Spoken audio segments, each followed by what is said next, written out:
Good evening, Ron. Thank Hi. you very much for all three for seminars. Wonderful, thank you. My question is that you said that you had the blood of our Lord examined by the Israelis. That's correct. What was their determination of that? Okay.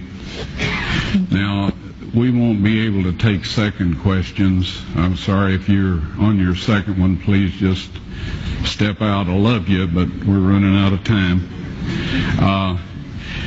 Real quickly, okay. Dried blood is dead blood. Everybody knows that, all right? They can test the blood of the pharaohs, the mummies of the pharaohs, all right? There's certain things they can do. They cannot get a chromosome count by any method I'm familiar with, all right? Things keep changing. I don't profess to know everything.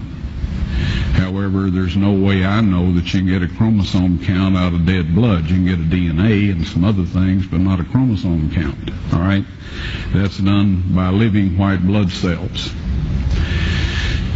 Now then, first of all, in this analysis, I took the blood into a laboratory in Israel. I asked one of the people I work with in antiquities, where is a good laboratory that does reliable work?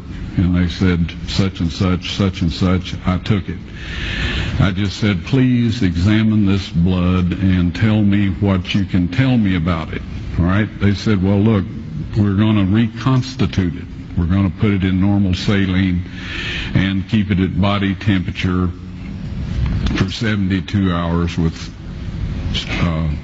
gentle swirling. All right?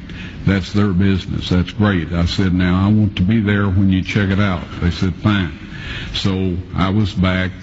They checked it out. I said, now, they said it's human blood. We can tell that. They did whatever tests they need to do. And then I said, take some of the white blood cells and put them in a growth medium and keep them at body temperature for 48 hours. And they said, well, that'll do no good because it's dead blood. I said, would you please do that for me? And they said, okay, we'll do it. So anyway, I said, I want to be there when you take it out and examine it. So I was back there. They took it out, examined it under a microscope, and the one technician called the other one over there, and then they called the boss over there, and they were talking Hebrew a mile a minute there for a little bit, and they looked at me and they said, Mr. Wyatt, this human blood only has 24 chromosomes in it.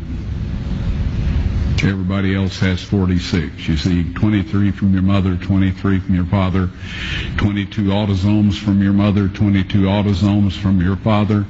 You get an X from your mother, you may get an X or a Y from your father, all right? This blood had 23 chromosomes from the mother's side, one Y chromosome only. You see, the child could not have developed if they hadn't had the autosomes from the mother. So all of his physical characteristics were determined by his mother's side of the family, her autosomes. His maleness was determined by this one Y that came from the source, not a human male. Then they said, this blood is alive. And then they said, whose blood is this?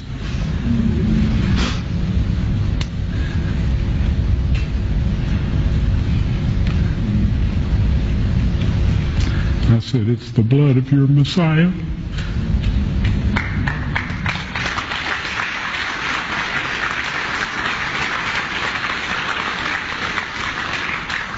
And I assure you, those men's lives have changed.